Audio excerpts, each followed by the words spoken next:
you're in the recovery community. I've worked in the field for drug and alcohol field for 25 years. 25 years. What took you into it?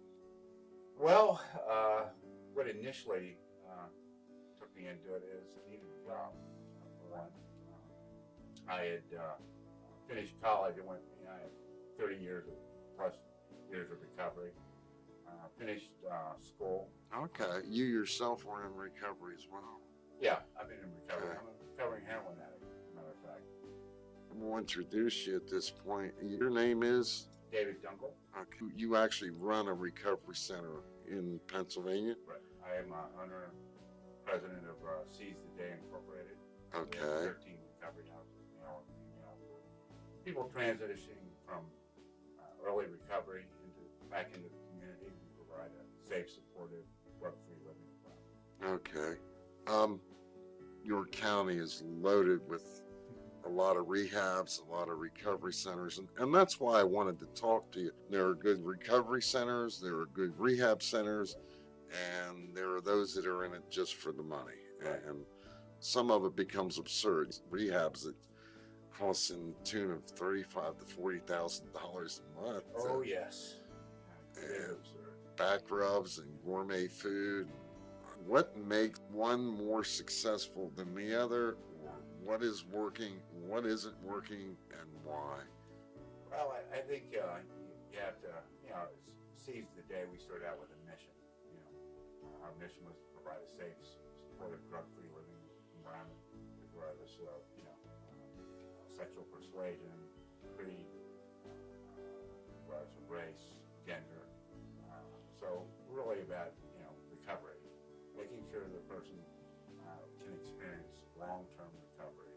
And we do that through implementing the structure. We do it through hands-on.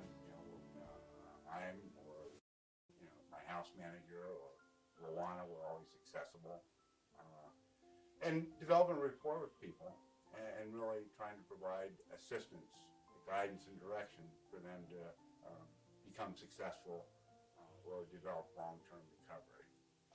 Not micromanage them and not enabling them, but provide the guidance, direction, and the support. And the guidance I think is real important also. Yeah. The one thing that I noticed when I was just around the York County area, that the prices are pretty much the same for recovery houses. Yes, yeah, they're pretty much.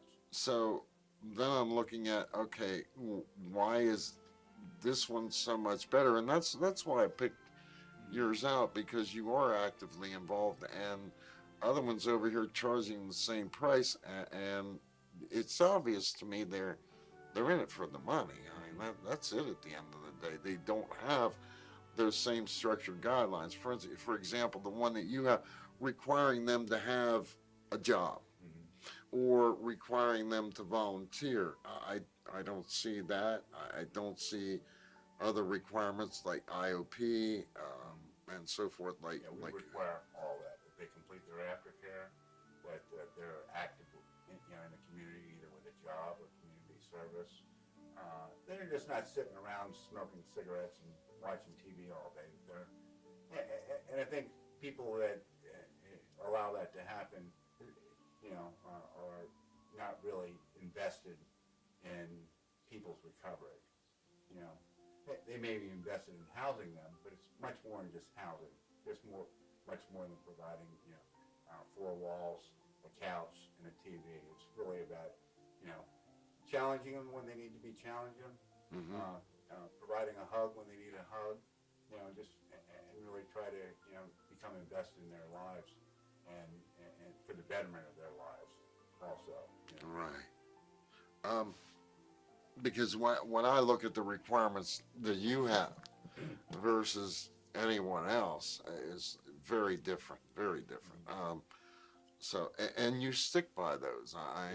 That's I've been doing it 18 years, so sometimes some days it would be easier not to stick by it. It's a lot of work. Yeah. And you have to also kind of weigh different situations and certain individual situations, and we try to always fit those individual situations within our guidelines. But everybody's a little different too, so we try to individualize it within our structure. Mm-hmm.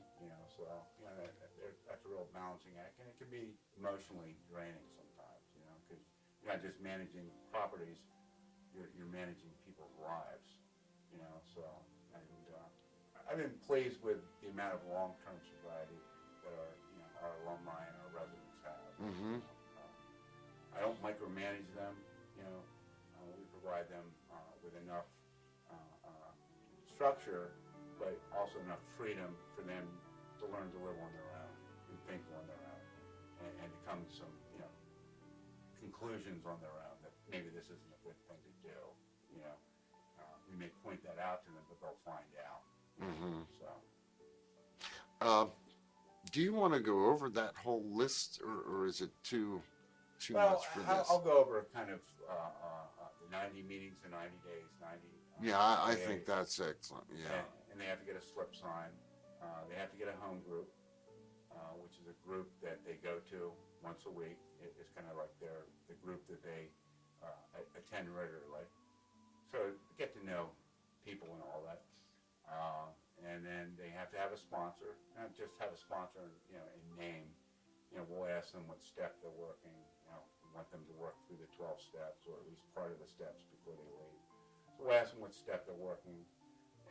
And as you question people, other people see that we're questioning, and if you question them previously, then they'll let you know if somebody's not doing it, because they had to do it. So there's a little self-policing that goes in play, but if you set the right tone and the right message and stick to the right structure, then the new people, the people that are there for the new people, will make them fall in line with it.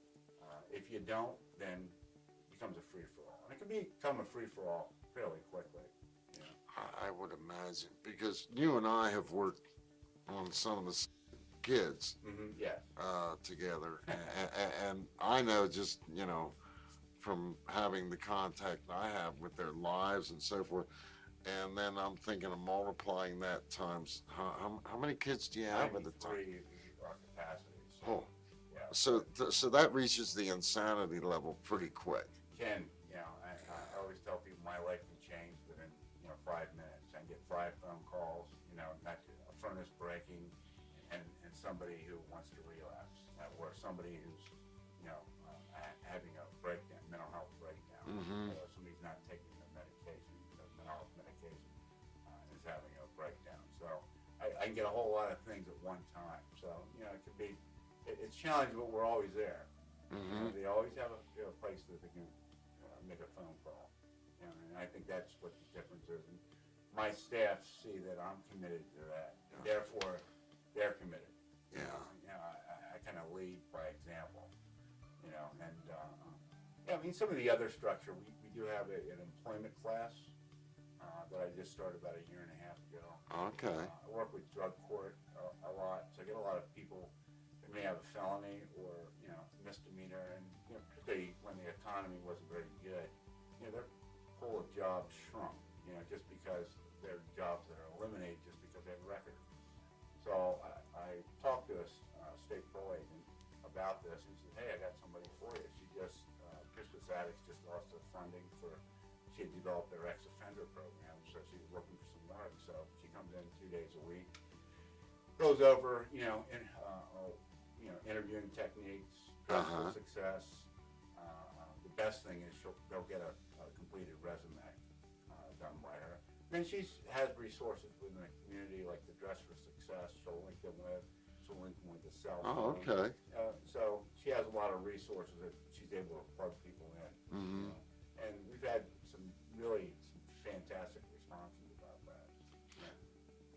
Outside of the recovery community, this area is really well known, York County, Yes, it is. for kids, I say kids, under 30 to come here and because it's one of those unusual scenarios where you have that age group and they're the most at risk group.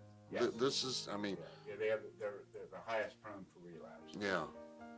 We've had a lot of, I've had houses where whole groups of girls or men, who were under 25, really, started really working the program.